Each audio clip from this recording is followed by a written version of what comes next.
आयोजन करना चाहता हूँ। ऐसा विवाह जैसा कि समस्त विश्व ने इससे पहले कभी नहीं देखा होगा। आज तक का सबसे सुंदर विवाह। इस साम्राज्य के सबसे अच्छे आयोजकों को बुलवाइए, खर्च में कोई कमी मत छोड़िए। दक्ष ने शिव की ओर उसकी सहमति की आशा में देखा। शिव ने सती की ओर उसकी प्रसन्नता भरी मुस्कान और उसके गालों में पड़े छोटे छोटे अति सुंदर गड्ढों की प्रशंसा करते हुए देखा। उसके बाद वो दक्ष की ओर मुड़कर बोला, मैं केवल इतना ही चाहता हूँ महाराज कि मैं सती से विवाह करना चाहता हूँ। मैं इसी में खुश हूँ कि यदि आप सभी लोग बृहस्पति और मेरे गुण वाले लोग वहाँ उपस्थित रहते हैं तो मुझे इससे कोई अंतर नहीं पड़ता कि वो एक साधारण समारोह हो अथवा अत्यंत भव्य, अति सुंदर। दक्ष अत्यंत प्रफुल्लित था। अध्याय 19 प्रेम संपादित हुआ। 3 सप्ताह के बाद जब राजशाही काफिला देवगिरी पहुंचा तो वहां उत्सव का वातावरण दिखाई दे रहा था। कनकला पहले ही पहुंच चुकी थी और उसने ये सुनिश्चित कर दिया था कि उस सहस्त्राब्दी के सबसे अधिक प्रतीक्षारत विवाह की समस्त तैयारियां कर ली जाएं। उसकी व्यवस्थाएं हर बार की भांति इस बार भी त्रुटिहीन थी। विभिन्न प्रकार के वैवाहिक अनुष्ठान एवं समारोह 7 दिनों तक चलने वाले थे और प्रत्येक दिन प्रचुर मात्रा में अनेक प्रकार के आयोजनों की व्यवस्थाएं कर दी गई थी। सामान्यतः सूर्यवंशियों के संयमी मानकों के विपरीत नगर को अति व्ययी ढंग से सजाया गया था। उनके संयमी भूरे बाहरी आवरणों पर उत्सव का चटक रंग चढ़ा हुआ था। सड़क पर नीले रंग के नए खपरैल लगा दिए गए थे। इस धूमधाम की दावत में नगर के सभी भोजनालयों में प्रशासन की ओर से सहायता प्राप्त निःशुल्क भोजन की व्यवस्था की गई थी। साम्राज्य के पैसे से सभी मकानों को इस प्रकार रंगा गया था जैसे एक दिन पहले ही नगर की स्थापना हुई हो। बड़ी शीघ्रता से सरस्वती नदी के दूर वाले छोर से एक बड़ी नहर खोदी गई थी, जहां से नदी की एक धारा को मोड़ दिया गया था। जैसे ही पानी उस नहर में प्रवेश कर रहा था तो वहां पर विशालकाय छन्नी लगाई गई थी जिसमें लाल रंग मिला हुआ था, और जहां से उस नहर का पानी वापस नदी में मिल रहा था तो वहां पर भी एक छन्नी लगाई गई थी ताकि स्वच्छ पानी नदी में पुनः वापस प्रवेश कर सके। उस नहर को एक विशालकाय स्वस्तिक का आकार दिया गया था जो एक प्राचीन प्रतीक चिन्ह था, जिसका शाब्दिक अर्थ होता था जो शुभ से संबंधित हो, एक सुखद भाग्य। उन 3 वेदिकाओं से कोई भी मेलुहावासी पवित्र सरस्वती के प्रवाह से निर्मित सूर्यवंशी राजशाही लाल रंग से सज्जित उस विशालकाय आदरपूर्ण स्वस्तिक को सम्मान पूर्वक देख सकता था। 3 वेदिकाओं के लिए सुरक्षा के दृष्टिकोण से कलदार पुलों पर बनाए गए कुछ कटीले खम्भों को हटा दिया गया था। राजधानी में आने वाले सभी अतिथियों के स्वागत करने के लिए उनके स्थान पर वहां अत्यधिक विशाल रंगोलियां बनाई गई थी जो मीलों दूर से दिखाई दे रही थी। कनकला सभी कटीले खम्भों को हटाना चाहती थी, किंतु पर्वतेश्वर ने सुरक्षा कारणों से ऐसा नहीं करने दिया था। समस्त साम्राज्य से कुलीन परिवारों को इस उत्सवों में प्रतिभाग करने के लिए आमंत्रित किया गया था। इस अति महत्वपूर्ण अवसर पर राज्यपाल से लेकर वैज्ञानिक तक, सेनापतियों से लेकर कलाकारों तक और यहाँ तक कि सन्यासियों के भी सभी उच्च पदस्थ लोगों ने देवगिरी आगमन किया था। मेसोपोटामिया और मिस्र जैसे प्रमुख देशों के राजदूतों को मेलुहा की राजधानी में आने का आपवादिक अवसर प्रदान किया गया था। राजदूतों को जो ये विशेष सम्मान दिया गया था उसे झूलेश्वर ने बड़ी चतुरता से भविष्य में होने वाले अतिरिक्त व्यापार के लिए भुना लिया था। बृहस्पति मंदार पर्वत से बड़ी ठाट बाट से अपने संगी साथियों के साथ आया हुआ था। मंदार पर्वत पर मात्र ढांचानुमा अरिशनेमी सैनिकों के दल को उसकी सुरक्षा के लिए छोड़ा गया था। इतिहास में पहली बार हुआ था जब मंदार पर्वत पर 7 दिनों तक कोई शोध कार्यक्रम नहीं होने वाला था। पहले 2 दिन पूजाएं इंद्रदेव एवं अग्निदेव हेतु आयोजित की गई। ये भारतवर्ष के लोगों के लिए प्रमुख भगवान थे और किसी भी आयोजन से पूर्व उनके आशीर्वाद प्राप्त किए जाते थे। और ऐसा आयोजन जो सहस्त्राब्दी का विवाह हो तो ऐसे महत्वपूर्ण क्षणों में उनकी स्वीकृति आवश्यक थी। हालांकि वो विशेष पूजा उनके योद्धा बन जाने के कारण आयोजित की गई थी। दक्ष ने एक सुवक्ता की भांति इसके कारणों के विवरण दिए। मेलुहावासी नीलकंठ एवं राजकुमारी के विवाह का केवल उत्सव ही नहीं मना रहे थे, बल्कि वे उन तुच्छ त्रासदकारियों की कोंज में पराजय का भी उत्सव मना रहे थे। उसके अनुसार कोंज की गूंज स्वद्वीप वासियों के हृदयों में गहराई से गुंजायमान होगी। सूर्यवंशियों का प्रतिशोध प्रारंभ हो चुका था। उस पूजा के बाद शिव एवं सती के विवाह का औपचारिक अनुष्ठान हुआ। यद्यपि अभी अनुष्ठान एवं समारोह चल ही रहे थे, लेकिन शिव ने अपनी जान छुड़ाई और सती को साथ लेकर वहाँ से निकल आया था। पवित्र झील की सौगंध। शिव ने अपने निजी कमरे के द्वार को बंद करते हुए आश्चर्य में कहा, ये तो अभी पहला दिन है, क्या प्रत्येक दिन इतना ही लंबा होने वाला है? ऐसा नहीं प्रतीत होता है कि इससे आपको कोई अंतर पड़ने वाला है। आपकी जब इच्छा हुई आप वहाँ से निकल आए। सती ने छेड़खानी करते हुए कहा, मुझे उन समारोहों से कुछ भी लेना देना नहीं है। अपनी रस्म वाली पगड़ी को निकालकर एक ओर फेंकते हुए शिव ने घुरा कर कहा। भारी सांसें लेते हुए उसकी ओर बढ़ते हुए उसने सती को उग्रता से घूरा। हाँ, निसंदेह। एक नाटकीय मुद्रा के साथ सती ने उपहास किया। नीलकंठ को ये निर्णय लेने का अधिकार है कि क्या सही है और क्या सही नहीं है। नीलकंठ जो चाहते हैं वो कर सकते हैं। हाँ, वो कर सकता है। सती ने शरारत भरी ठिठोली की और भागकर बिस्तर की दूसरी ओर चली गई। अपने अंगवस्त्रम फेंकते हुए शिव उसे पकड़ने के लिए तेजी से उसकी ओर लपटा। हाँ, वो कर सकता है। याद रखना, मैंने तुम्हें क्या कहने के लिए कहा था। नंदी ने फुसफुसाकर वीरभद्र को कहा, चिंता मत करो, प्रभु अवश्य अनुमति देंगे। क्या? सती द्वारा उठाए जाने वाले नींद से बोझिल आंखों वाले शिव ने पूछा। उठिए शिव, सती ने कोमलता से धीमे स्वर में कहा। उसकी लटें शिव के चेहरे पर गिरी हुई थी, जो उसके गालों से छेड़खानी कर रही थी। सावधानी से, सती ने धीमे से कहा, क्योंकि शिव ने ललक के साथ सती को देखा। नंदी, कृतिका और वीरभद्र बाहर प्रतीक्षा कर रहे हैं। वे कुछ महत्वपूर्ण बात करना चाहते हैं। शिव घुर्राया और द्वार के पास चलकर गया। उसने तीखी दृष्टि से उन तीनों को देखा और पूछा, क्या है नंदी? क्या कोई ऐसी सुंदर वस्तु तुम्हारे जीवन में नहीं है जिसे तुम मुझे परेशान करने के बजाय इस समय परेशान कर सको? आपके जैसा कोई नहीं है प्रभु। नंदी ने बहुत नीचे झुकते हुए शालीन नमस्ते के साथ कहा।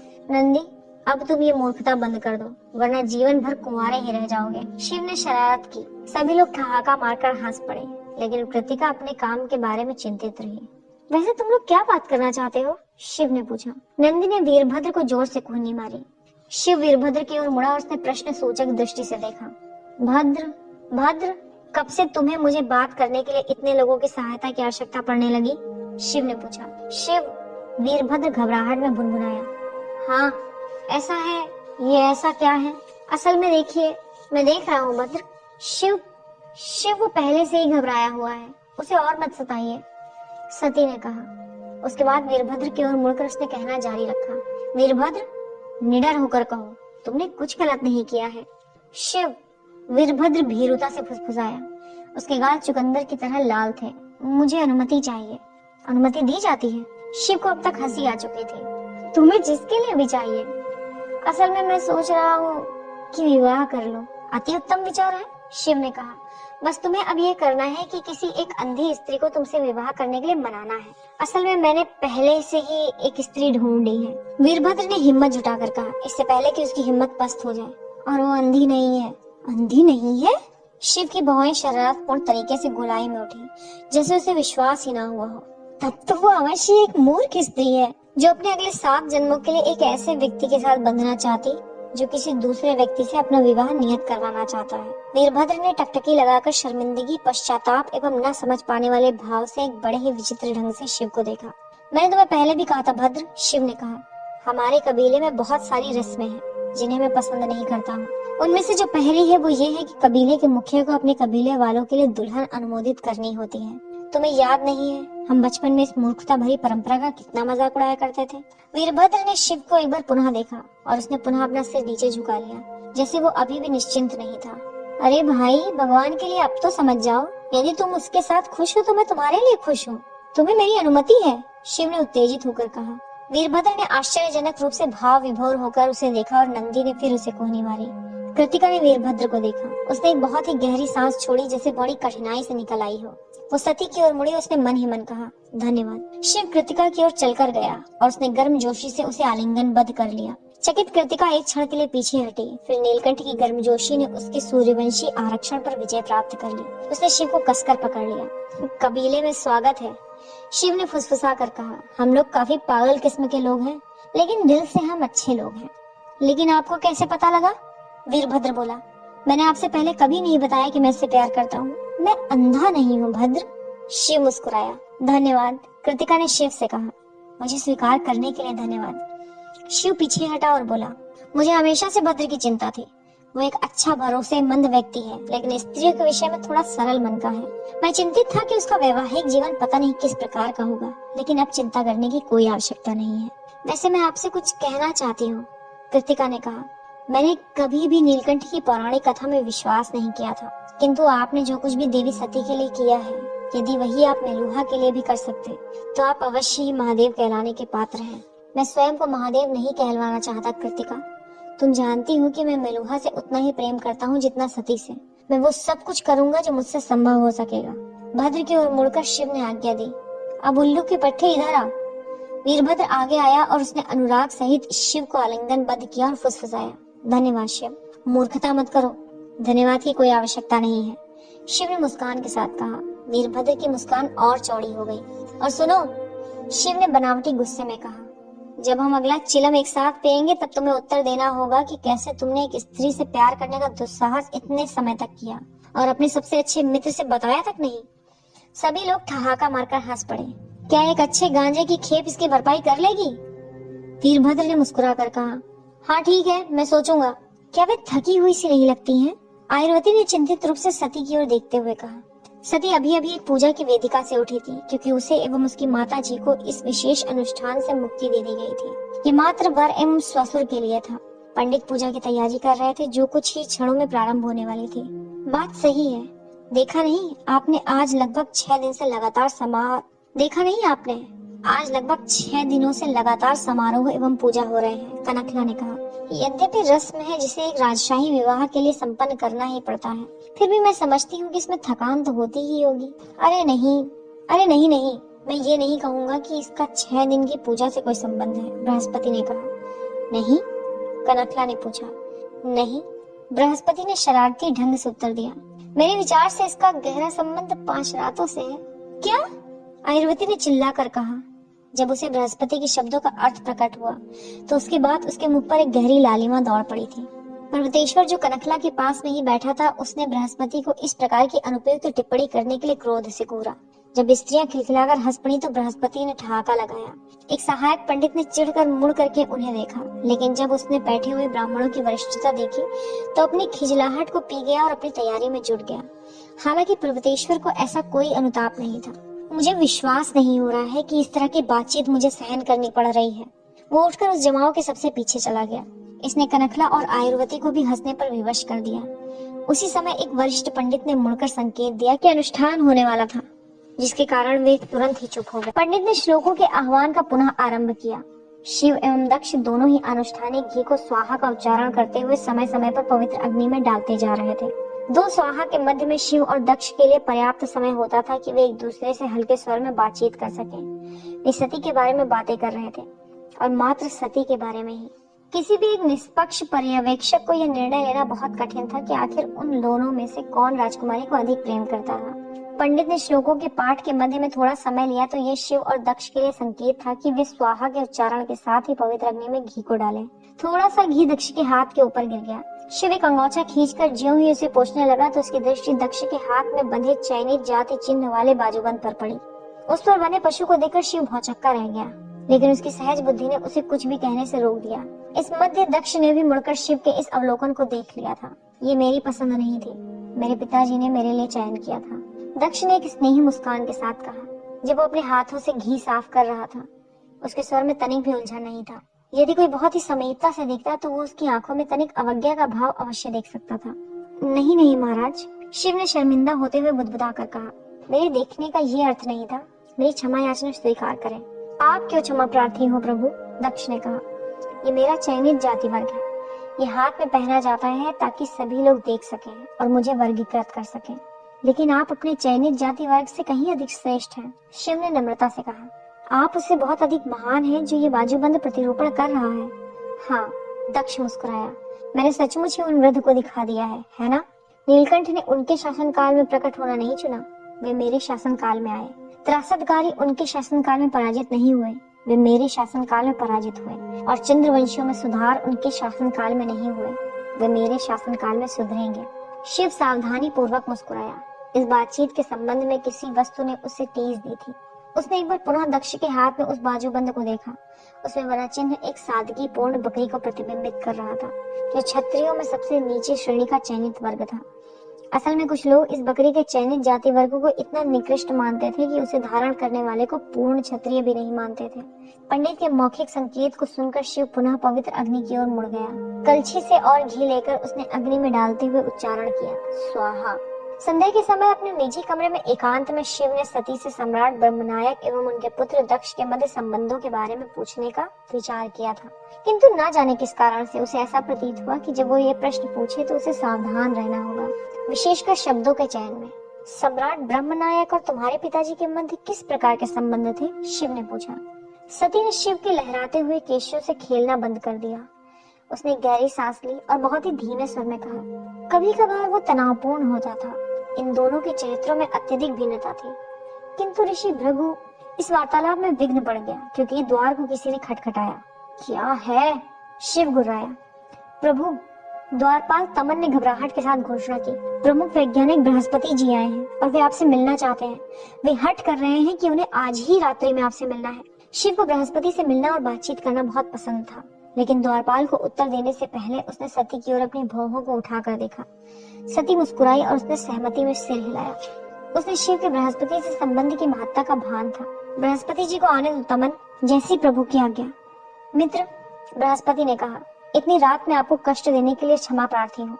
आपको मुझसे क्षमा मांगने की कोई आवश्यकता नहीं है मित्र, शिव ने उत्तर दिया। नमस्ते बृहस्पति जी। सती ने प्रमुख वैज्ञानिक के चरण स्पर्श करने के लिए झुककर कहा, अखंड सौभाग्यवती भव। बृहस्पति ने सती को पारंपरिक ढंग से आशीर्वाद देते हुए कहा, जिसका अर्थ होता है कि उसके पति हमेशा जीवित रहे और उसके पास रहे। अच्छा, तो शिव ने बृहस्पति से पूछा, ऐसी कौन सी महत्वपूर्ण बात है जिसने इतनी रात गए आपको अपने बिस्तर से उठाकर यहाँ आने पर विवश कर दिया? असल में बात यह है कि मुझे इससे पूर्व आपसे बातचीत करने का अवसर ही नहीं मिल पाया। मैं जानता हूँ, शिव ने सती की ओर मुस्कुराकर देखते हुए कहा, हमारे दिन एक अनुष्ठान से दूसरे अनुष्ठान में ही कट रहे हैं। मैं जानता हूँ, बृहस्पति ने सहमति में सिर हिलाते हुए कहा, हम सूर्यवंशी अनुष्ठानों को बहुत पसंद करते हैं, किंतु हर हालत में मैं आपसे व्यक्तिगत रूप में मिलकर बातें करना चाहता था, क्योंकि कल प्रातः ही मुझे मंदार पर्वत के लिए प्रस्थान करना है। क्या आप इन 6 दिनों तक जीवित रह गए और एक और दिन भी जीवित रह सकते हैं? शिव ने आश्चर्यचकित होकर पूछा। मैं जानता हूँ, बृहस्पति ने आंखों में सिलवट डालकर क्षमा मांगने वाले भाव से कहा, मुझे यहाँ रहना बहुत अच्छा लगता है, किंतु एक प्रयोग की तिथि पूर्व से ही तय है। महीनों से तैयारियां चल रही हैं। मेसोपोटामिया से प्राप्त पदार्थ तैयार कर लिया गया है। हम सोमरस की स्थिरता का परीक्षण कम जल के साथ करना चाहते हैं। मुझे जाना होगा ताकि मैं सुनिश्चित कर सकूं कि प्रयोग समय से प्रारंभ हो सके। मेरे अन्य वैज्ञानिक यही रहेंगे जो आपके साथ होंगे। ठीक है, शिव ने व्यंग्यपूर्ण वाणी में कहा। मुझे इस जगत में हर वस्तु के लिए उनके हमेशा दिए जाने वाले सिद्धांतों से बहुत प्यार है।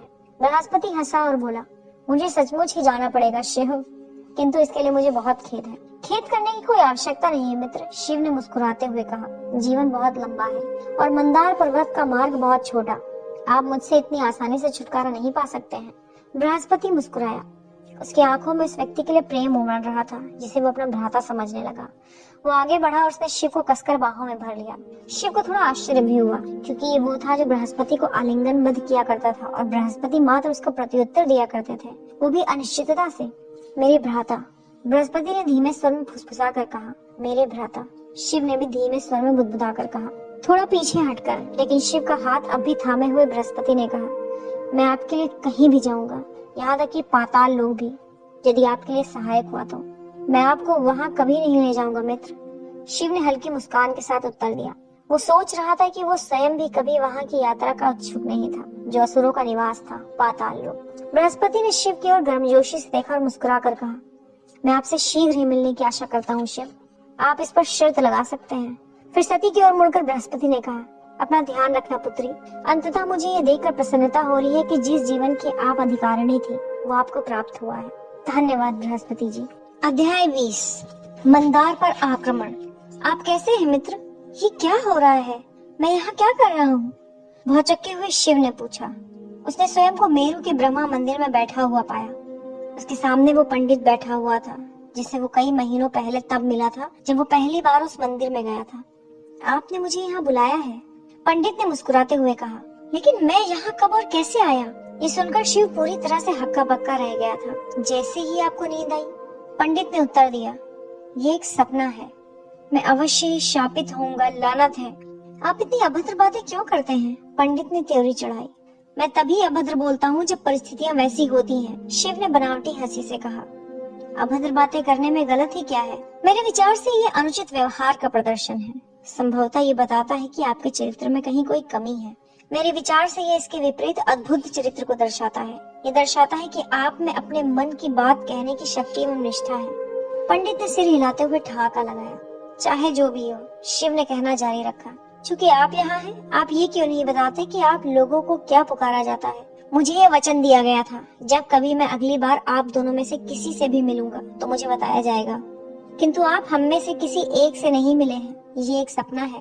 मैं आपको केवल वही बता सकता हूँ जो आप पहले से जानते हैं। पंडित ने रहस्यात्मक ढंग से मुस्कुराते हुए कहा, या फिर कुछ ऐसा जो आपके संचेतन में पूर्व से ही अस्तित्व में है, जिसे आपने जानने की अब तक इच्छा नहीं की है। तो ये सब इसके लिए है? आप मेरी उस बात को जानने में सहायता करने बैठे हैं जो मुझे पहले से ही पता है। हाँ, पंडित ने कहा। उसकी मुस्कुराहट और गूढ़ होती चली गई। ठीक है, तो ये बताइए कि हम यहाँ क्या बात करने के लिए जुटे हैं? उस पत्ते के रंग के लिए। पंडित का मुख दमक उठा। उसने भड़कीले ढंग से नक्काशीदार खंभों के उस मंदिर पर अनेक वृक्षों की ओर संकेत किया। उस पत्ते का रंग? हाँ। पूरी तरह से भ्रकुटी चढ़ाकर शिव ने गहरी सांस लेते हुए कहा, पवित्र झील की कृपा से तनिक मुझे ये बताइए कि उस पत्ते का रंग इतना महत्वपूर्ण क्यों है? कई बार ज्ञान पाने के लिए एक अच्छी वार्तालाप की यात्रा उसे और अधिक संतोषप्रद बना देती है, पंडित ने कहा। और उससे भी महत्वपूर्ण बात यह है कि ये ज्ञान के प्रसंग को अधिक सरलता से समझने में सहायक भी होती है। ज्ञान का प्रसंग? हाँ, सभी ज्ञान का एक प्रसंग होता है। जब तक कि आप उसके प्रसंग को नहीं जानेंगे, आप संभवतः उसका आशय नहीं समझ पाएंगे। और मैं उस पत्ते के रंग के बारे में बात कर वो सब कुछ जान जाऊंगा जो मुझे जानना चाहिए। अवश्य। तो फिर पवित्र झील की सौगंध, शिव ने कराह कर कहा। उस पत्ते के बारे में ही बातें करते हैं। बिल्कुल ठीक है, पंडित हंसा। बताइए, उस पत्ते का रंग क्या है? रंग, उसका रंग हरा है। क्या है, क्या नहीं है? आप क्यों सोचते हैं कि वो आपको हरा प्रतीत होता है? क्योंकि वो हरा है। शिव को हंसी आ गई। नहीं, वो पूछने का प्रयास नहीं कर रहा था। बृहस्पति के वैज्ञानिकों से आपकी इस बारे में बातचीत हुई थी कि आंखें कैसे देखती हैं। क्या आपसे नहीं हुई थी? ओह वो, हाँ हुई थी। शिव ने अपने ललाट पर हल्की थपकी देते हुए कहा। उस वस्तु पर प्रकाश की किरणें गिरती है और जब वो वस्तु से परावर्तित होकर आपकी आंखों पर पड़ती है तो आप उसे देखते हैं। यथार्थता। और आपकी बातचीत एक और वैज्ञानिक से भी हुई थी कि सामान्य श्वेत सूर्य की किरणें किनसे बनी हैं। हाँ, मैंने की थी। श्वेत किरणें कुछ नहीं बल्कि 7 रंगों का संगम है। इसी कारण से इंद्रधनुष 7 रंगों का बना होता है, क्योंकि वो तब बनता है जब वर्षा की बूंदें सूर्य की किरणों को छितरा देती हैं। बिल्कुल सही। आप इन 2 सिद्धांतों को एक साथ ध्यान में रखकर मेरे प्रश्न का उत्तर दीजिए। आपको वो पत्ता हरा क्यों प्रतीत होता है? शिव ने त्योरी चढ़ाई। ज्यों ही उसके मन ने इस प्रश्न का उत्तर पा लिया। श्वेत सूर्य की किरण पत्ती पर गिरती है। पत्ती का प्राकृतिक गुण ऐसा होता है कि वो बैगनी, नीले, आसमानी, पीले, नारंगी और लाल रंगों को सोख लेता है। वो हरे रंगों को नहीं सोखता है। उसके बाद वो मेरी आंखों में परावर्तित होता है, इसलिए मैं पत्ते को हरा देखता हूँ। यथार्थता। पंडित का मुख दमक उठा। तो उस पत्ते का ढंग, उस पत्ते के ही दृष्टिकोण से सोचिए। वो किन रंगों को सोखता है और किन रंगों को अस्वीकार करता है? क्या वो हरा रंग है या फिर जगत का वो प्रत्येक रंग सिवाय हरे के? इस सादगी से तर्क की प्रस्तुति को देखकर शिव हक्का बक्का रह गया। कई सच्चाइयां हैं, कई वर्णन हैं जो प्रत्यक्ष प्रतीत होते हैं, पंडित ने कहना जारी रखा। जो एक प्रसंग में अचल सत्य प्रतीत होता है, वहीं दूसरे प्रसंग में ठीक उसके विपरीत प्रतीत हो सकता है। जिस प्रसंग या दृष्टिकोण से आप देख रहे हैं, वो उस प्रकार के विचार का गठन करता है जिस विशेष सच को आप देखते हैं। शिव धीरे से उस पत्ते की ओर मुड़ा। उसका तेजस्वी हरा रंग सुहावनी सूर्य की किरणों से चमक रहा था। क्या आपकी आंखें एक अन्य सच्चाई को देखने में सक्षम हैं? पंडित ने पूछा। शिव निरंतर पत्ते को घूर रहा था कि सहसा उसने अपना स्वरूप रूपांतरित करना प्रारंभ कर दिया। ऐसा प्रतीत हो रहा था कि पत्ते का रंग गहरे हरे रंग से विलीन होता हुआ हल्के हरा रंग में और लगातार हल्के रंग में पिघलता जा रहा था। धीरे धीरे उसने स्वयं को भूरे रंग के एक भेद में रूपांतरित कर लिया। भौचक्के हुए शिव ने उसे उसी प्रकार देखना जारी रखा था तो वो भूरा रंग भी पिघलने लगा और तब तक रंगहीन होता गया जब तक कि वो पारदर्शी नहीं हो गया। अब उसका मात्र ढांचे का आकार ही किसी तरह से दिख पा रहा था। ऐसा प्रतीत हो रहा था कि श्वेत एवं काले 2 रंगों की अनेक वक्र रेखाएं उस पत्ते के ढांचे से अंदर बाहर हो रही थी। लगभग ऐसा प्रतीत हो रहा था कि वो पत्ता और कुछ नहीं, मात्र एक वाहक था, जिसे काली एवं श्वेत वक्र रेखाएं अपनी सनातन यात्रा के मार्ग में एक अस्थायी पड़ाव के रूप में प्रयुक्त कर रही थी। शिव को यह एहसास होने में थोड़ा समय लगा कि उस पत्ते के आसपास के पत्ते भी ढांचों में रूपांतरित हो गए थे। ज्यों ही शिव ने ध्यान देकर देखा तो समस्त वृक्ष एक ढांचे में रूपांतरित हो चुका था और काली एवं श्वेत वक्र रेखाएं उसमें से तैरते हुए अंदर एवं बाहर अत्यधिक सरलता एवं सुगमता से आ जा रही थी। उसने इस विराट दृश्य को पूरी तरह से अपने अंदर समाहित करने की दृष्टि से अपना सिर मोड़ा। पेड़ पर बैठी गिलहरी से लेकर मंदिर के खंभों तक सभी पदार्थ अपने स्वयं के ढांचे में रूपांतरित हो चुके थे। वो काली एवं श्वेत वक्र रेखाएं उनमें से होकर अंदर बाहर कर रही थी। इसकी व्याख्या पूछने की इच्छा से वो पंडित की ओर मुड़ा तो भौचक्का रह गया, क्योंकि वो पंडित भी अपने पूर्व स्वरूप के ढांचे में रूपांतरित हो चुका था। श्वेत रंग की वक्र रेखाएं अत्यधिक प्रबलता से बाहर की ओर निकल रही थी। विचित्र बात यह थी कि उसमें काली रेखाएं नहीं थी। अरे ये क्या?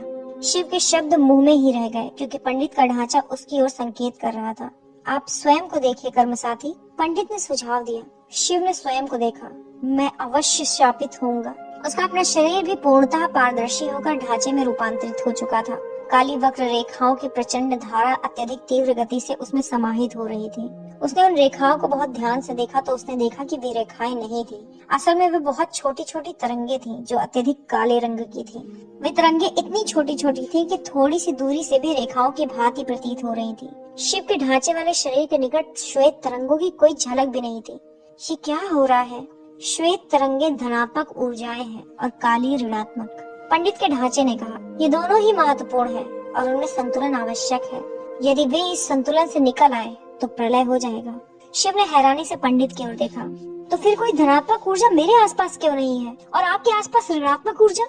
क्योंकि हम एक दूसरे को संतुलित करते हैं। विष्णु की भूमिका धनात्मक ऊर्जा को संचारित करना है।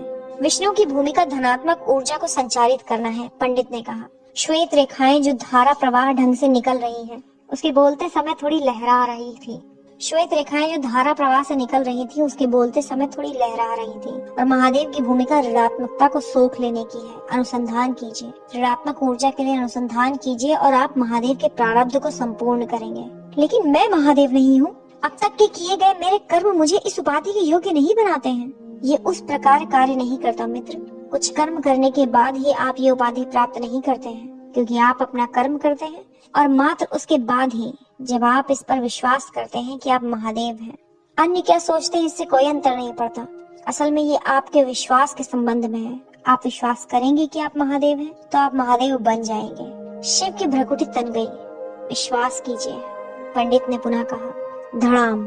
उस वातावरण में एक धमाके की प्रतिध्वनि गुंजायमान हुई। शिव ने क्षितिज की ओर अपनी आंखें मोड़ी।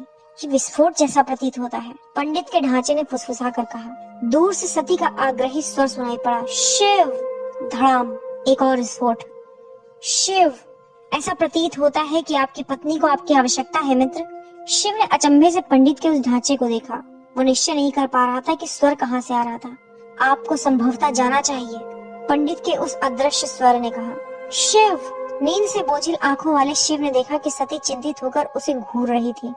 उस पर अभी भी उस अनोखे ढंग से विचित्र स्वप्न की अवस्था से धुंधलका छाया हुआ था, जिसे वो अभी अभी झटक कर बाहर आया था। शिव। धड़ाम। ये क्या था? शिव चिल्लाया। अब वो सचेत था। कोई दैवी अस्त्रों के प्रयोग कर रहा है। क्या? ये दैवी अस्त्र क्या है? पूरी तरह से भौचक्की हुई सती ने उत्तेजना से कहा। दैवी आयु, किंतु भगवान रुद्र ने सभी दैवी अस्त्रों को नष्ट कर दिया था। अब वो किसी के पास नहीं है। शिव अब पूरी तरह से चौकन्ना हो चुका था। उसकी युद्ध की सहज बुद्धि ने उसे संकेत दे दिया था। सती तैयार हो जाओ, अपने कवच पहनो, अपने अस्त्र शस्त्र बांध लो। सती ने फुर्ती से प्रत्युत्तर दिया। शिव ने अपना कवच पहना और अपनी ढाल को उस पर लटका दिया। उसके बाद उसने अपनी तलवार को कमर में खोस लिया। उसने तरकश पहनकर अपना धनुष उठा लिया। उसने देखा कि सती तैयार हो चुकी थी तो उसने द्वार को धक्का मारकर खोलने दिया। तमन और उसके 8 पहरेदार तलवार निकालकर किसी भी आक्रमण से अपने नीलकंठ की सुरक्षा हेतु तैयार थे। प्रभु आप अंदर ही प्रतीक्षा करें, तमन ने कहा। हम आक्रमणकारियों को यहीं रोक लेंगे। शिव ने तमन को तीखी दृष्टि से घूरा। तमन की उचित मंशा वाले शब्दों को सुनकर उसकी त्योरियां चढ़ गईं। तमन तत्काल ही एक ओर हो गया। मुझे क्षमा करें प्रभु, हम आपके पीछे हैं। इससे पहले कि शिव कुछ प्रतिक्रिया दिखा पाता, उन्हें कदमों की आहट सुनाई दी जो गलियारे से उनकी ओर तीव्र गति से आ रही थी। शिव ने अपनी तलवार निकाल ली। उसने अपने कानों पर दबाव डालकर संकट का आंकलन किया। 4 पैरों की आहट, राजशाही गलियारे के आक्रमण में मात्र 2 व्यक्ति, इसका कोई मतलब नहीं बनता था। एक जोड़ी पैरों की आहट थोड़ा घसीटने वाली थी। त्रासदकारी अवश्य ही बड़े आकार वाला व्यक्ति था जो अपनी अत्यधिक संकल्प शक्ति का प्रयोग कर अपने पैरों को उससे भी अधिक तीव्रता से चला रहा था, जितना कि उसका आकार उसे चलने नहीं दे रहा था। तलवारें नीची कर लो सैनिकों, अचानक शिव ने कहा। वे मित्र हैं। नंदी और वीरभद्र अपनी तलवारें लिए हुए एक कोने से तेजी से दौड़ते हुए चले आ रहे थे। क्या आप ठीक है प्रभु? नंदी ने प्रशंसा पूर्ण ढंग से बिना हाँफते हुए पूछा। हाँ, हम सभी सुरक्षित हैं। क्या तुम लोगों ने किसी आक्रमण का सामना किया? नहीं, वीरभद्र ने आंखें तरेर कर उत्तर दिया। ये आखिर हो क्या रहा है? मैं नहीं जानता, शिव ने कहा, लेकिन हम अवश्य पता करेंगे। कृतिका कहाँ है? सती ने पूछा। अपने कमरे में सुरक्षित है, वीरभद्र ने उत्तर दिया। उसके साथ 5 सैनिक हैं। कमरा अंदर से बाधित है। शिव की ओर मुड़ने से पहले सती ने सिर हिलाकर सहमति प्रकट की। अब क्या करना है? मैं पहले सम्राट का कमरा देखना चाहता हूँ। सभी लोग 2 की कतार में हो जाएं। अपनी ढालें ऊपर उठाकर स्वयं को आड़ में रखो। सती मेरे बगल में, नंदी मध्य में, तपन वीरभद्र सबसे पीछे, और कोई रोशनी मत करो। हम रास्ता जानते हैं, हमारे शत्रु नहीं। वो पलटन अत्यधिक गति एवं गोपनीयता से इस बात का ध्यान रखते हुए चलने लगी कि शत्रुओं से सहसा आक्रमण हो सकता था। शिव ने जो सुना था वो उससे परेशान था, या फिर उससे जो उसने सुना नहीं था। बारंबार के विस्फोट के अलावा महल से कोई और ध्वनि नहीं सुनाई दे रही थी। कोई चीख नहीं, कोई आतंक नहीं, कोई भयभीत होते हुए पैरों की आहट नहीं, इस बात की कोई टकराहट नहीं, कुछ नहीं। या तो त्रासदकारियों ने अभी तक अपना आक्रमण प्रारंभ नहीं किया था, या फिर शिव को देरी हो गई थी और आक्रमण समाप्त हो चुका था। जब तीसरा विकल्प उनके मन में आया तो शिव की त्योरियां चढ़ गईं। संभव है कि महल में कोई त्रासदकारी ही ना हो। संभव है कि जो सती ने बताया था, त्रासदकारी कहीं दूर से दैवी अस्त्रों से आक्रमण कर रहे हों। शिव की पलटन दक्ष के कमरे के पास पहुंची तो देखा कि उसके पहरेदार तनाव की मुद्रा में युद्ध के लिए खड़े हुए थे। सम्राट कहाँ है? शिव ने पूछा। वे भीतर हैं। कट, वे भीतर हैं प्रभु। राजशाही पहरे के अधिपति ने नीलकंठ के आकार को पहचान कर कहा। हम लोग प्रथम विस्फोट के बाद से ही उनके आक्रमण की प्रतीक्षा कर रहे हैं। मुझे नहीं पता अधिपति, शिव ने उत्तर दिया। यहीं स्थिर बने रहिए और द्वार को बाधित रखिए। तमन, तुम अपने आदमियों के साथ इनकी सहायता करो और चौकन्ने रहो। शिव ने सम्राट के कमरे का द्वार खोला। महाराज, प्रभु, क्या सती सुरक्षित है? दक्ष ने पूछा। हाँ, वो सुरक्षित है महाराज, ज्यों ही शिव ने कहा। और महारानी? थोड़ी घबराई हुई है, किंतु डरी नहीं है। वो क्या था? मैं नहीं जानता, दक्ष ने उत्तर दिया। मेरा सुझाव है कि आप और सती तब तक यहीं रहें जब तक ये नहीं पता लग जाता कि क्या हो रहा है। संभवतः ये आपके लिए अच्छा रहेगा कि आप यहीं रहें। हम आपके ऊपर किसी भी प्रकार की आने वाली हानि का जोखिम नहीं उठा सकते हैं। मैं बाहर जाकर पर्वतेश्वर की सहायता करता हूँ। यदि त्रासदकारियों का आक्रमण चल रहा है तो हमें पूरी शक्ति की आवश्यकता होगी। आपको जाने की आवश्यकता नहीं है प्रभु, ये देवगिरी है। हमारे सैनिक उन सबको मार गिराएंगे जिन्होंने राजधानी पर आक्रमण करने की मूर्खता की है। इसे पूर्व की शिव प्रतिक्रिया दे पाता। द्वार पर एक तीव्र आग्रही खटखटाहट हुई। महाराज, प्रवेश करने की अनुमति चाहता हूँ। पर्वतेश्वर? दक्ष ने सोचा, ऐसे समय में भी नयाचार का पालन कर रहा है। आ जाइए, गड़गड़ाहट भरे स्वर में दक्ष ने कहा। ज्यों ही पर्वतेश्वर ने प्रवेश किया, दक्ष ने विस्फोट के तरीके से कहा। इंद्रदेव के नाम पर ये बताओ सेनानायक कि ये कैसे हो सकता है? देवगिरी पर आक्रमण? वे कैसे ऐसा दुस्साहस कर सकते हैं? महाराज, शिव ने महाराज को रोकते हुए कहा। अब तक सती, नंदी और वीरभद्र भी कमरे में आ चुके थे। वो पर्वतेश्वर का अपमान उन सबके समक्ष नहीं होने दे सकता था, विशेषकर सती के सामने। पहले हमें पता करना चाहिए कि हो क्या रहा है। आक्रमण देवगिरी पर नहीं हुआ है महाराज, पर्वतेश्वर ने तीक्ष्ण दृष्टि से देखते हुए कहा। सम्राट के साथ उसका धैर्य भी टूटने की कगार पर था। मेरे प्रहरियों ने मंदार पर्वत की ओर से अत्यधिक धुएं के गुबार उड़ते देखे हैं। मेरा मानना है कि उस पर आक्रमण हुआ है। मैंने पहले ही मेरे सैनिक दस्ते एवं उपस्थित अरिष्टनेमियों को तैयार रहने का आदेश दे दिया है। हम 1 घंटे में निकल जाएंगे। मुझे यहाँ से प्रस्थान करने की अनुमति प्रदान करें। ये विस्फोट मंदार पर हुए हैं पितृतुल्य? सती ने अविश्वास से पूछा। वे कितने शक्तिशाली होंगे जो देवगिरी में सुने जा सके? पर्वतेश्वर ने उदासी से सती को देखा। उसकी चुप्पी उसके अत्यधिक भय को दर्शा रही थी। वो दक्ष की ओर मुड़ा। महाराज, दक्ष हक्का बक्का होकर चुप रह गया था, या फिर उसके चेहरे पर अत्यधिक क्रोध चढ़ा हुआ था। पर्वतेश्वर उस धीमी रोशनी में तय नहीं कर पा रहा था। प्रहरियों, मशाल जलाओ। देवगिरी पर कोई आक्रमण नहीं हुआ है, पर्वतेश्वर ने आज्ञा दी। जो ही मशाल ने अपनी चमक फैलाई, पर्वतेश्वर ने पुनः कहा, क्या आपकी अनुमति है महाराज? दक्ष ने सहमति में सिर हिलाया। पर्वतेश्वर ने सदमे में लग रहे शिव को देखकर पूछा। बृहस्पति कल ही मंदार की ओर प्रस्थान कर गए थे। क्या? चौंकते हुए पर्वतेश्वर ने कहा, जिसने कल के उत्सवों में प्रमुख वैज्ञानिक की अनुपस्थिति पर ध्यान नहीं दिया था। हे अग्निदेव! शिव धीरे से सती की ओर मुड़ा। उसकी उपस्थिति से उसने शक्ति ग्रहण की। मैं उन्हें ढूंढ निकालूंगा शिव, पर्वतेश्वर ने सांत्वना दी। मुझे पूरा विश्वास है कि वे जीवित हैं। मैं उन्हें ढूंढ निकालूंगा। मैं आपके साथ आ रहा हूँ, शिव ने कहा। और मैं भी, सती ने कहा। क्या? दक्ष ने पूछा। प्रकाश उसके संतप्त भाव को उजागर कर रहा था। आप दोनों को जाने की आवश्यकता नहीं है, शिव ने त्योरी चढ़ाकर दक्ष की ओर मुड़ते हुए कहा। मुझे क्षमा करें महाराज, लेकिन मुझे जाना होगा। बृहस्पति को मेरी आवश्यकता है। ज्यों ही पर्वतेश्वर और शिव राजशाही कक्ष से निकलने को हुए तो सती ने अपने पिता के पांव छूने को झुकी। दक्ष इतना स्तब्ध था कि वो आशीर्वाद देने की स्थिति में नहीं था, और सती अपने पति से बहुत पीछे रहना नहीं चाहती थी। वो शीघ्र मुड़ी और उसने अपनी माता जी के पांव छुए। आयुष्मान भव, वीरिनी ने कहा। सती ने इस असंगत आशीर्वाद पर त्योरी चढ़ाई। ईश्वर तुम्हें लंबी आयु प्रदान करे। वो युद्ध करने जा रही थी। वो विजय चाहती थी, न कि लंबी आयु, लेकिन तर्क करने का समय नहीं था। सती मुड़ी और तीव्रता से शिव के पीछे दौड़ पड़ी। नंदी और वीरभद्र भी उसके समीप ही थे। पुस्तक के अध्याय पठन की यात्रा में साथ देने के लिए आप सभी का धन्यवाद। यदि आपको ये वीडियो पसंद आई तो इसे लाइक कीजिए, अपने मित्रों के साथ शेयर कीजिए और चैनल को सब्सक्राइब कीजिए। अलविदा।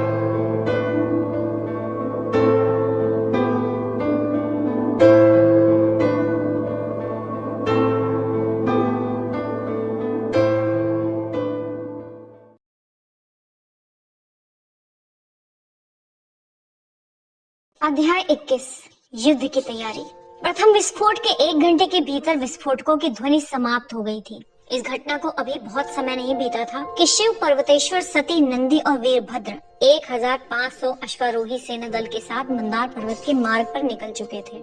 बृहस्पति के वैज्ञानिक भी उस सेना दल के साथ अश्वों पर अपने नेता के जीवन की चिंता के साथ सवार थे। वे तेजी से चल रहे थे और उन्हें आशा थी कि वे उस पर्वत की यात्रा 8 घंटे से कम समय में तय कर लेंगे। वो द्वितीय पहर का अंतिम समय था, जब सूर्य सीधे सिर पर चमक रहा था। उनका सेना दल सड़क के अंतिम मोड़ से मुड़ गया था, जहां वन क्षेत्र समाप्त हो चुका था और पर्वत दिखाई देने लगा था। ज्यों ही उनकी दृष्टि उस पर्वत पर पड़ी जो साम्राज्य का हृदय था, तो उसे देखकर एक अति क्रुद्ध पुकार उठी।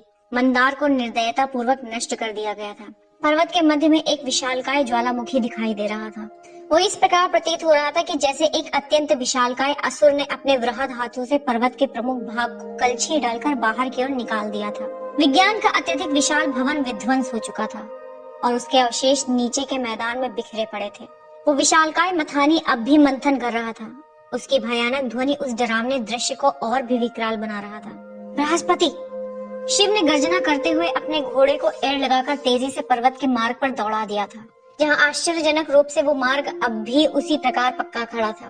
प्रतीक्षा करे शिव, पर्वतेश्वर ने पुकारा। ये उनकी चाल भी हो सकती है। किसी भी जोखिम से अनजान शिव ने घोड़े को उस पथ पर पर्वत के उजड़े हुए हृदय के मध्य सरपट दौड़ा दिया। पर्वतेश्वर एवं सती के नेतृत्व में वो सेनादल नीलकंठ के साथ होने के लिए तेजी से दौड़ पड़ा। वे ऊपर पहुंचे तो एक भयानक दृश्य उनके सामने था। उस भवन के कुछ हिस्से नींव पर टूटकर झूल रहे थे, कुछ हिस्से अभी भी दहक रहे थे। उस बारंबार के विस्फोटों द्वारा जगह जगह से कटे हुए, आसानी से न पहचाने योग्य एवं झुलसे हुए शरीर के टुकड़े हर जगह जगह बिखरे हुए थे। यहाँ तक कि मृतकों को भी पहचानना असंभव था। शिव लड़खड़ाकर घोड़े से उतर गया। उसके चेहरे पर आशा की किरण नहीं बची थी। ऐसे प्राणघातक आक्रमण में शायद ही कोई बचा होगा। बृहस्पति! कैसे इन त्रासदकारियों को दैवीय अस्त्र प्राप्त हुए? उत्तेजित पर्वतेश्वर ने कहा। उसके अंदर प्रतिशोध की ज्वाला धधक रही थी। सैनिकों को आदेश दिया गया कि शरीर के समस्त टुकड़ों को इकट्ठा करें और एक पृथक चिता जलाकर उन मृत आत्माओं की दूसरी यात्रा में सहायता करने के लिए उनकी अंत्येष्टि कर दें। जो मारे गए थे उनकी सूची बनाई जा रही थी। उस सूची में पहला नाम था मेलुहा के प्रमुख वैज्ञानिक, सूर्यवंशी ब्राह्मण, राजहंस जाति वर्ग चयनित बृहस्पति का। अन्य नामों में अधिकतर अरिष्टनेमियों के नाम थे, जिन्हें मंदार की सुरक्षा का भार सौंपा गया था। एक ढांढस वाली बात यह थी कि मृतकों की संख्या बहुत कम थी, क्योंकि अधिकतर मंदार निवासी नीलकंठ के विवाह के उत्सव में प्रतिभाग करने के लिए देवगिरी में उपस्थित थे। उस सूची को कश्मीर के सन्यासियों को भेजा जा रहा था, जिनके आध्यात्मिक बलों की शक्तियां सर्वोत्तम मानी जाती थी। यदि उन सन्यासियों को इन मृत आत्माओं के लिए पूजा करने के लिए मनाया जाता था, तो यह आशा की जा सकती थी कि इस जन्म की भयानक मृत्यु उनके अगले जन्म को दूषित नहीं करेगी। ये सोमरस भी हो सकता है सेनानायक, एक अन्य विश्वसनीय लगने वाला कारण देते हुए बृहस्पति के सहायकों के प्रमुख वैज्ञानिक पाणिनि ने कहा। शिव ने पाणिनि के शब्दों को सुनकर ऊपर की ओर देखा। ये सोमरस ने किया? कैसे? अविश्वास के साथ सती ने पूछा। उत्पादन के समय सोमरस बहुत ही अस्थिर होता है, पाणिनि ने कहना जारी रखा। उसे सरस्वती के जल के प्रचुर मात्रा में प्रयोग से स्थिर रखा जाता है। हमारी परियोजनाओं में एक प्रमुख परियोजना ये थी कि हमें ये पता लगाना था कि क्या हम आवश्यकता से कम जल का प्रयोग कर उसे स्थिर रख सकते हैं अथवा नहीं।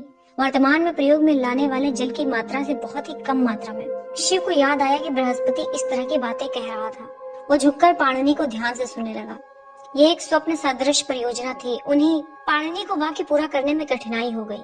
इस युग के महानतम वैज्ञानिक और मंदार पर्वत पर समस्त ज्ञानी लोगों के लिए पितृतुल्य बृहस्पति नहीं रहे। ये सोच पाणिनि के लिए असह्य थी। अंदर की अत्यधिक पीड़ा के कारण उसका गला उसके बोल को बाहर निकालने में असफल हो रहा था। उसने बोलना बंद कर दिया, अपनी आंखें बंद कर दी ताकि वो भयानक क्षण निकल जाए। अपने ऊपर नियंत्रण की एक झलक पाकर उसने कहना प्रारंभ किया। वो बृहस्पति जी की एक स्वप्न सदृश परियोजना थी। वे वापस आ गए थे ताकि आज से प्रारंभ होने वाले शोध की समस्त तैयारी पूरी की जा सके। वे नहीं चाहते थे कि हम अंतिम दिन के उत्सव को न देख सकें, अतः वे अकेले ही आ गए थे। पर्वतेश्वर स्तब्ध रहा था। आपके कहने का अर्थ है कि ये एक दुर्घटना भी हो सकती है? हाँ, पाणिनि ने उत्तर दिया। हम सबको पता था कि ये परीक्षण जोखिम भरा था। संभवतः इसी कारण बृहस्पति जी ने इसे अकेले ही प्रारंभ करने का निर्णय लिया होगा। इस असंभावित सूचना को सुनकर समस्त कक्ष ही खामोश हो गया। पाणिनि अपने निजी नर्क में चला गया। इन सदमा प्रदायक घटनाओं से स्तब्ध पर्वतेश्वर की दृष्टि दूर शून्य में चली गई। सती ने शिव का हाथ थामे हुए उसे घूरकर गहरी चिंता से देखा कि वे अपने मित्र की मृत्यु पर किस प्रकार महसूस कर रहे थे। और संभव है कि वो मात्र एक अर्थहीन दुर्घटना हो। प्रथम प्रहर के पहले घंटे में बहुत समय बीत चुका था। ये निर्णय लिया गया कि सेना दल उस ध्वस्त पर्वत के नीचे एक पड़ाव स्थापित करेंगे। वे दूसरे दिन वहां से तभी प्रस्थान करेंगे जब मृत आत्माओं के लिए सभी अनुष्ठान पूरे कर लिए जाएंगे। 2 सवारों को मंदार के समाचार के साथ देवगिरी भेजा जा चुका था। पर्वतेश्वर एवं सती एक पर्वत के किनारे बैठकर धीमे स्वर में बातचीत कर रहे थे। पर्वत की तलहटी में ब्राह्मण वैज्ञानिकों के संस्कृत श्लोकों के पाठ की बुनबुनाहट ऊपर की ओर प्रवाहित होकर अतीन्द्रिय मनोभावों के वातावरण उपस्थित कर रहा था। नंदी एवं वीरभद्र थोड़ी दूर पर सावधान की मुद्रा में खड़े होकर अपने सेनानायक एवं सती को देख रहे थे। शिव विचारों में डूबा हुआ मंदार के अवशेषों के मध्य घूम रहा था। बृहस्पति के पहचान योग्य किसी भाग को न पाकर उसके हृदय में टीस उठ रही थी। मंदार में सभी लोग न पहचाने जाने की स्थिति तक नष्ट किए जा चुके थे। वो अधीरता से अपने मित्र का कोई संकेत पाना चाहता था, कुछ ऐसी वस्तु जिसे वो हमेशा अपने पास रख सके, ऐसा कुछ जिससे वो लिपट सके, कुछ ऐसा जो वर्षों तक उसकी पीड़ा में रहने वाली उसकी संतप्त आत्मा को सांत्वना दे सके। वो घोंगे की चाल से चल रहा था। उसकी आंखें भूमि का सूक्ष्म परीक्षण कर रही थी। वे अचानक ही एक वस्तु पर आकर ठहर गईं, जिसे वो भली भांति पहचानता था। वो धीरे से नीचे उसे उठाने के लिए झुका। वो चमड़े का कड़ा था, उसके किनारे झुलसे हुए थे, उसके पीछे का खोसने वाला हिस्सा जला हुआ था। उस भयानक विस्फोट के ताप ने उसके अधिकतर स्थलों को जलाकर भूरे से काला कर दिया था। हालांकि उसके केंद्र में कढ़ाई की हुई बुनावट आश्चर्यजनक ढंग से दाग रही थी। शिव ने उसे अपनी आंखों के समीप लाकर देखा। अस्त होते सूर्य की रक्तिम किरणों ने उस ओम के प्रतीक चिन्ह में चमक भर दी थी। उस ओम के ऊपर एवं नीचे के 2 वक्र भागों के मिलन स्थल पर 2 सर्पों के मुख जुड़े हुए थे। तीसरा वक्र पूर्व की ओर निकलकर अंत में सर्प के मुख से समाप्त हो रहा था और उसके द्विशाखित जिह्वा डराने जैसी बाहर निकली हुई थी। ये वही था, उसने बृहस्पति की हत्या की। शिव ने तेजी से इधर उधर दृष्टि घुमाई। अब वो क्रम वीक्षण कर रहा था। उसका उद्देश्य था कि वो उस कड़े के मालिक को अथवा उसके शरीर के किसी अंग को खोज ले, लेकिन वहाँ ऐसा कुछ भी नहीं था। शिव मन में ही चीत्कार कर उठा। उसकी ये चीत्कार केवल उसे और बृहस्पति की घायल आत्मा को ही सुनाई देने वाली थी। उसने उस कड़े को अपने हाथों में कसकर जकड़ लिया। अब तक सुलग रही उसके अंगार ने उसकी हथेली को लगभग जला दिया। उसने तब भी उसे नहीं छोड़ा, बल्कि उस पर और मजबूत पकड़ बना ली और फिर एक प्रतिशोध की एक भयानक शपथ ली। उसने सौगंध ली कि वो उस नागा की ऐसी हत्या करेगा जो उसके आने वाले 7 जन्मों तक उसका चिन्ह रहेगा। वो नागा और उसकी समस्त सेना को पूर्णतः विनष्ट कर देगा, छोटे छोटे टुकड़ों में काटकर। शिव शिव, निरंतर आने वाली इस पुकार ने उसे खींचकर वर्तमान के सच में लाकर खड़ा कर दिया।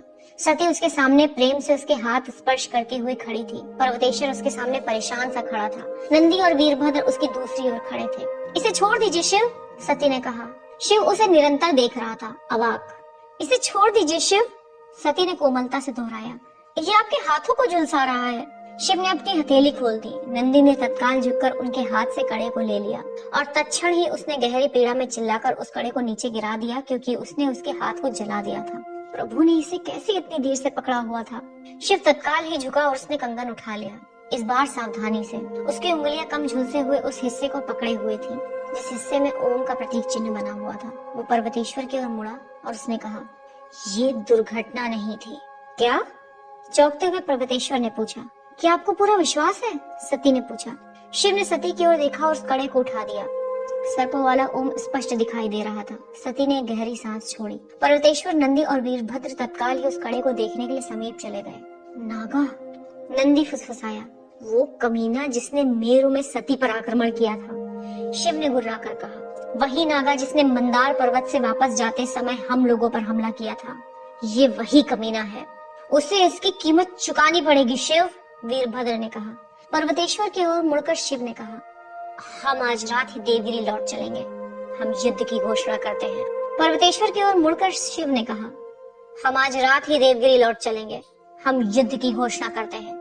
पर्वतेश्वर ने सहमति में सिर हिलाया। मेलुहा का युद्ध परिषद शांति से बैठा हुआ था। वे मंदार में शहीद होने वालों के सम्मान में 5 मिनट का मौन धारण कर रहे थे। पर्वतेश्वर और उसके 25 सेनापति सम्राट दक्ष की दाहिनी ओर बैठे हुए थे। दक्ष के बाई और नीलकंठ कनखला के नेतृत्व में प्रशासनिक ब्राह्मण एवं 15 प्रांतों के राज्यपाल बैठे हुए थे। परिषद का निर्णय दिया जा चुका है। प्रश्न ये है कि हम कब आक्रमण करें। दक्ष ने कार्यवाही प्रारंभ करते हुए कहा, अधिक से अधिक हमें 1 महीने का समय लगेगा जब हम युद्ध के लिए प्रयाण करेंगे महाराज, पर्वतेश्वर ने कहा। आप तो जानते ही हैं कि मेलुहा एवं स्वद्वीप के मध्य कोई सड़क मार्ग नहीं है। हमारी सेना को सघन एवं अभेद्य जंगलों से होकर गुजरना होगा। इस प्रकार यदि हम 1 महीने में भी प्रयाण करते हैं तो स्वद्वीप में हम 3 महीने से पहले नहीं पहुँच सकते, इसलिए समय ही इसका सार है। तो फिर तैयारी प्रारंभ कर दी जाए। महाराज, कनखला ने क्षत्रियों के युद्ध की पुकार में ब्राह्मणों के तर्क के स्वर को जोड़ते हुए कहा, क्या मैं दूसरा उपाय सुझा सकती हूँ? दूसरा उपाय? चकित दक्ष ने पूछा। कृपया मुझे गलत मत समझिए, कनखला ने कहा। मैं मंदार की घटना पर संपूर्ण साम्राज्य के क्रोध को समझती हूँ, किंतु हम अपराधकर्ताओं से प्रतिशोध लेना चाहते हैं, न कि समस्त स्वद्वीप वासियों से। क्या हम इसका प्रयास कर सकते हैं कि इससे पहले कि युद्ध की तलवारें उठे, पहले हमारा काम छुरी से चल जाए? जिस मार्ग का आप सुझाव दे रही हैं, वो कायरों वाला है कनखला, पर्वतेश्वर ने कहा। नहीं पर्वतेश्वर, मैं ऐसा कुछ सुझाव नहीं दे रही कि हम कायरों की भांति बैठे रहें और कुछ न करें, कनखला ने विनम्रता से कहा। मैं ऐसे उपाय का सुझाव दे रही हूँ जिससे संभव है कि हम अपने सैनिकों के एवं अन्य निर्दोषों के लहू बहाए बिना ही अपना प्रतिशोध पूरा कर सकते हैं। मेरे सैनिक साम्राज्य के लिए रक्त बहाने को तैयार हैं, प्रधानमंत्री महोदया।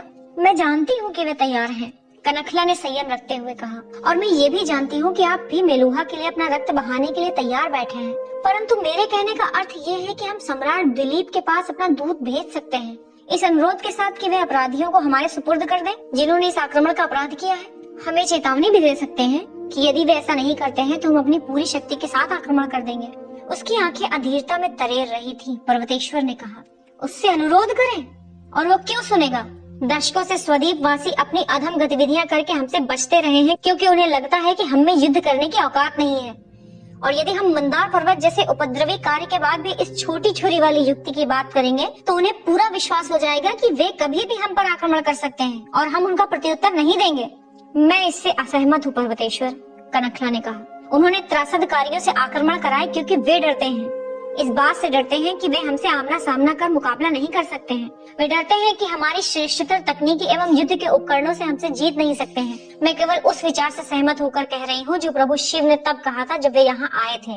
उनसे लड़ने के पूर्व क्या हम उनसे बातचीत नहीं कर सकते हैं? ये एक ऐसा अवसर है जिससे संभव है कि वे इस बात को स्वीकार कर ले कि उनके समाज में कुछ ऐसे वर्ग हैं जो त्रासदी फैलाते हैं। यदि वे उन्हें हमारे सुपुर्द कर देते हैं तो हम एक साथ अस्तित्व में रहने के उपाय भी ढूंढ सकते हैं। मैं नहीं मानता कि शिव अब उस तरह सोचते हैं, पर्वतेश्वर ने नीलकंठ की ओर इशारा करते हुए कहा। वे भी प्रतिशोध लेना चाहते हैं। शिव चुप बैठा हुआ था। उसका मुख भाव विहीन था, केवल उसकी आंखों में एक अजीब चमक थी जो उसके अंदर छुपे गुस्से को दिखा रही थी। प्रभु, कनखला ने अपने हाथ जोड़कर नमस्ते करते हुए शिव की ओर देखकर कहा, मुझे आशा है कम से कम आप मेरी बात अवश्य समझेंगे जो मैं कह रही हूँ। यहाँ तक कि यदि बृहस्पति भी होते तो यही चाहते कि जब तक ये संभव है तब तक हिंसा से दूर ही रहा जाए। जिस प्रकार प्रचंड अग्नि पर मूसलाधार वर्षा का असर होता है, ठीक उसी प्रकार इस अंतिम वाक्य ने शिव पर असर किया था। वो कनखला की ओर मुड़ा और उसने उसकी आंखों में गहराई से देखा। उसके बाद उसने दक्ष की ओर मुड़कर कहा, महाराज, संभवतः जो कनखला कह रही है वो सही है। संभवतः हम उन्हें प्रायश्चित करने का अवसर देने के लिए एक दूत को स्वद्वीप भेज सकते हैं। यदि हम निर्देशों की हत्या से बच सकते हैं तो इससे मात्र हमारा ही भला होगा। हालांकि मेरा सुझाव है कि इसके बाद भी हम युद्ध की तैयारी प्रारंभ अवश्य कर दें। असल में हमें इस संभावना के लिए तैयार रहना चाहिए कि यदि चंद्रवंशी हमारे प्रस्ताव को अस्वीकार करते हैं तो हम पूर्व से ही तैयार रहें। महादेव ने वचन बोल दिए हैं, दक्ष ने कहा। मैं प्रस्तावित करता हूँ कि यही युद्ध परिषद का निर्णय है। जो इसके पक्ष में है वे अपने हाथ ऊपर करें। उस कक्ष में सारे हाथ ऊपर उठ गए। सांचा बना दिया गया था। शांति का एक प्रयास किया जाएगा। यदि वो सफल नहीं होता है तो मेलुहावासी युद्ध छेड़ देंगे। मैं एक बार पुनः असफल रहा भद्र, शिव रो पड़ा। जिसको आवश्यकता हो मैं उसकी सुरक्षा नहीं कर सकता। शिव अपने महल के आंगन के निजी क्षेत्र में वीरभद्र के पास बैठा हुआ था। अत्यधिक चिंतित सती ने वीरभद्र को आमंत्रित किया था ताकि शोक संतप्त शिव को वापस वर्तमान की सच्चाई में लाया जा सके। शिव ने एक आवरण ओढ़ लिया था। वो बोल नहीं रहे थे, रो नहीं रहे थे। सती ने आशा की थी कि जहाँ वो असफल रही वहाँ उनके बचपन के मित्र सफल हो सकते थे। आप स्वयं को दोष कैसे दे सकते हैं शिव? वीरभद्र ने चिलम अपने मित्र को देते हुए पूछा। ये आपका दोष कैसे हो सकता है? शिव ने चिलम उठा लिया और एक गहरा कश लिया। गांजा उसके शरीर में अंदर फैल गया, लेकिन उसने कुछ सहायता नहीं की। पीड़ा कुछ अधिक ही मर्मस्पर्शी थी। शिव ने अरुचि से नथुने फुलाकर चिलम को एक ओर फेंक दिया। ज्यों ही इसकी आंखों में आंसुओं की बाढ़ आई तो उसने आसमान की ओर देखा और सौगंध ली, मैं आपके लिए प्रतिशोध लूंगा मेरे भाई, चाहे वो मेरा अंतिम कार्य ही क्यों ना हो। चाहे मुझे बचे हुए जीवन का हर क्षण इसमें बिताना पड़े, चाहे मुझे बार बार इस जगत में आना पड़े, मैं आपके लिए प्रतिशोध लूंगा। चिंतित मुख से वीरभद्र ने सती की ओर मुड़कर देखा, जो कुछ दूरी पर बैठी हुई थी। सती उठकर खड़ी हो गई और उनकी ओर चलने लगी। वो शिव के पास आई और उनकी संतप्त आत्मा को सांत्वना देने के उद्देश्य से अपने थके हुए सिर को उनके वक्षस्थल पर रखकर उनसे लिपट गई। सती को तब आश्चर्य हुआ जब शिव ने पूर्व की भांति अपनी बाहें उठाकर उसे जकड़ा नहीं। वो बिना हिले डुले बैठे रहे, रुक रुक कर गहरी सांसें लेते रहे। प्रभु, चकित वक्र ने सावधान होते हुए पुकार कर कहा। वैसा ही 24 अन्य सेनापतियों ने भी किया, सम्मान देने के लिए, क्योंकि युद्ध की रणनीति बनाने वाले कक्ष में नीलकंठ के आगमन की घोषणा हो चुकी थी। पर्वतेश्वर धीरे से उठ खड़ा हुआ, बहुत ही सहानुभूति पूर्वक बोला, क्योंकि उसे पता था कि शिव अभी भी बृहस्पति की उस भयानक हत्या की पीड़ा का अनुभव कर रहा था। आप कैसे हैं शिव? मैं ठीक हूँ, धन्यवाद। हम लोग युद्ध की रणनीति पर विचार विमर्श कर रहे थे। मैं जानता हूँ, शिव ने कहा। मैं सोच रहा था कि मैं भी इसमें शामिल हो जाऊं। निसंदेह, पर्वतेश्वर ने अपनी कुर्सी को एक ओर करते हुए कहा। सबसे महत्वपूर्ण समस्या जो हमारे सामने है, पर्वतेश्वर ने शिव को उस समय तक की योजना के बारे में बताने का प्रयास करते हुए कहा, वो है मेलुहा और स्वद्वीप के मध्य परिवहन संपर्क। कोई संपर्क नहीं है, क्या ये सही है? बिल्कुल सही है, पर्वतेश्वर ने उत्तर दिया। चंद्रवंशियों ने 100 वर्ष पहले हमारे हाथों पराजित होने के बाद ये अंग भंग करने की रणनीति अपनाई थी। उन्होंने मेलुहा एवं स्वद्वीप के मध्य अस्तित्व में रही समस्त आधारभूत संरचनाओं को नष्ट कर दिया था। उन्होंने अपने सीमांत के नगरों की जनसंख्या भी कम कर दी थी और उन्हें अंदर की ओर बसा दिया था। कोई ऐसी नदी नहीं है जो हमारे क्षेत्र से उनके क्षेत्र तक जाती है। संक्षेप में हम ये कह सकते हैं कि हमारे पास वर्तमान में ऐसा कोई तरीका नहीं बचा है जिससे कि हम अपने विशालकाय श्रेष्ठता तकनीकी वाले युद्ध के यंत्रों को स्वद्वीप की सीमाओं तक लेकर जा सकते हैं। यही उनका भी उद्देश्य रहा होगा, शिव ने कहा। आपकी श्रेष्ठता आपकी तकनीक है, उनकी श्रेष्ठता उनकी संख्या है। उन्होंने आपकी शक्ति को निष्फल कर दिया है, यथार्थता। और यदि हमारे युद्ध के यंत्र इस योजना से निकाल दिए जाते हैं तो हमारे 1 लाख सैनिक उनके 10 लाख सैनिकों से जल प्लावित हो जाते हैं। उनके पास 10 लाख की जनसंख्या वाली सेना है, शिव ने उत्सुकता से पूछा। जी हाँ प्रभु, वक्र ने कहा। हम पूरी तरह से निश्चित नहीं है, किंतु ये हमारा अनुमान है। हालांकि हमारा ये भी अनुमान है कि नियमित सेना लगभग 1 लाख की ही होगी। शेष अंशकालिक अनियमित सैनिक होंगे, जैसे कि छोटे व्यापारी, कारीगर, कृषक और अन्य ऐसे लोग जिनका अधिक प्रभाव न हो, जिन्हें जबरन भर्ती किया गया है और तोप गोलों के लिए चारे की तरह प्रयोग में लाया जाता है। ये तो घृणास्पद है, पर्वतेश्वर ने कहा। क्षत्रियों के कार्यों के लिए शूद्रों एवं वैश्यों की जान जोखिम में डालना अत्यंत ही घृणास्पद है। असल में उनके क्षत्रियों का कोई मान नहीं है। शिव ने पर्वतेश्वर की ओर देखा और सहमति में सिर हिलाते हुए पूछा, क्या हम अपने यंत्रों के पुर्जे खोलकर स्वद्वीप की सीमा में ले जाकर पुनः एकत्रित नहीं कर सकते हैं? हाँ, हम कर सकते हैं, पर्वतेश्वर ने कहा, किंतु ये तकनीकी रूप से मात्र कुछ यंत्रों के साथ ही हो सकता है। हमारे जो सबसे विध्वंसक यंत्र हैं, जिनसे हम उन पर भारी पड़ते हैं, हमारी लंबी दूरी तक मार करने वाले शिला प्रक्षेपक यंत्र को कारखाने से बाहर एकत्रित नहीं किया जा सकता है। लंबी दूरी तक मार करने वाला शिला प्रक्षेपक यंत्र? हाँ, पर्वतेश्वर ने उत्तर दिया। ये विशालकाय पत्थरों एवं दहकते हुए आग के गोलों को 1 किलोमीटर की दूरी तक फेंक सकता है। यदि इसका प्रयोग प्रभावी ढंग से किया जाता है तो ये दुश्मन की सेना को अत्यधिक दुर्बल एवं लगभग नष्ट कर देती है, ताकि उसके बाद अश्वरोही एवं पैदल सेना अपना काम सफलतापूर्वक कर सके। देखा जाए तो पूर्व में जो काम हाथी करते थे, ये लगभग उसी प्रकार का काम करता है। तो फिर हम भी हाथी का प्रयोग क्यों नहीं कर सकते? उनके स्वभाव के बारे में पूर्व में अनुमान लगाना कठिन है, चाहे आप उन्हें कितना भी प्रशिक्षण दे दें। युद्ध की उस विभीषिका के दौरान सेना अक्सर उन पर से अपना नियंत्रण खो बैठती है। असल में पिछले युद्ध में स्वद्वीप वासियों को उनके हाथियों ने ही संहार की ओर अग्रसर कर दिया था। क्या सचमुच में? शिव ने पूछा। हाँ, पर्वतेश्वर ने उत्तर दिया। महावत के ऊपर गोलाबारी एवं युद्ध के नगाड़ों से अत्यधिक शोर मचाने की हमारी योजना काम कर गई थी। चंद्रवंशियों के हाथी घबरा गए और वे विध्वंस करते हुए विशेषकर अंशकालिक सैनिकों की पंक्तियों को तोड़ते हुए उनकी सेना में ही घुस पड़े। उसके बाद बस आक्रमण कर उन्हें समाप्त कर देना ही शेष बचा था। तो फिर हाथी नहीं, सर्वथा नहीं, पर्वतेश्वर ने कहा। तब इसका अर्थ ये हुआ कि हमें अपने साथ कुछ ऐसा लेकर जाना होगा जो उनके अंशकालिक सैनिकों को पूरी तरह से नरम कर दे, ताकि संख्या की ज्येष्ठता को निष्फल किया जा सके। पर्वतेश्वर ने सहमत होकर सिर हिलाया। शिव ने खिड़की से बाहर दूर अपनी दृष्टि दौड़ाई, जहाँ प्रातःकालीन रूखी हवा पत्तों में फड़फड़ाहट उत्पन्न कर रही थी। वे पत्ते हरे थे। शिव ने गहरी दृष्टि से उन्हें घूरा।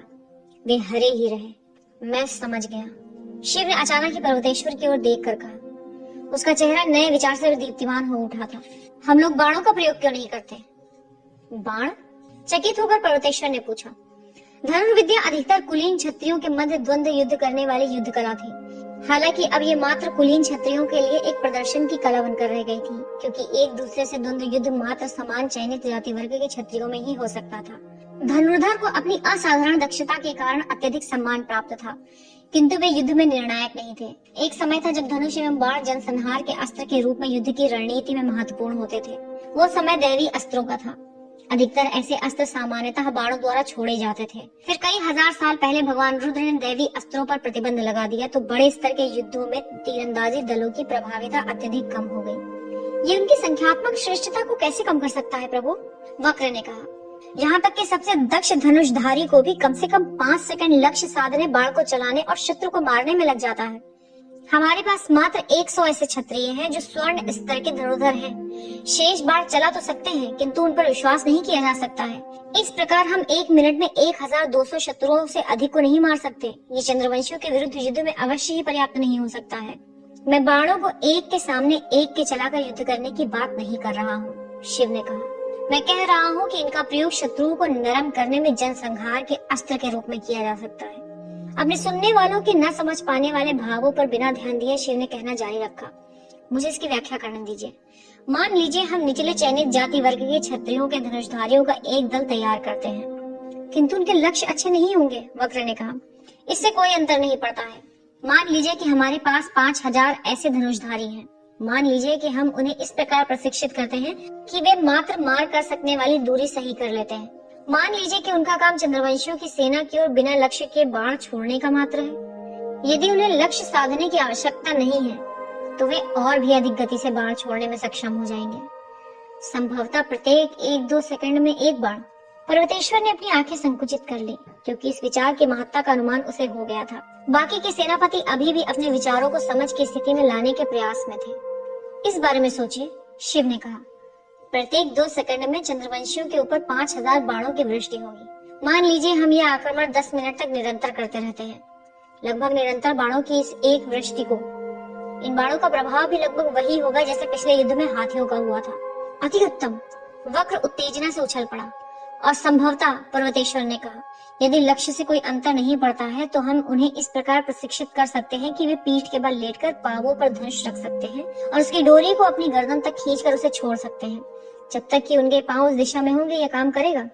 अति उत्तम, शिव ने उत्तेजना से कहा, क्योंकि तब धनुष बड़े आकार के हो सकते हैं और हम लंबी दूरी तक मार कर सकते हैं और बाण बड़े और मोटे हो सकते हैं, लगभग भाले की तरह।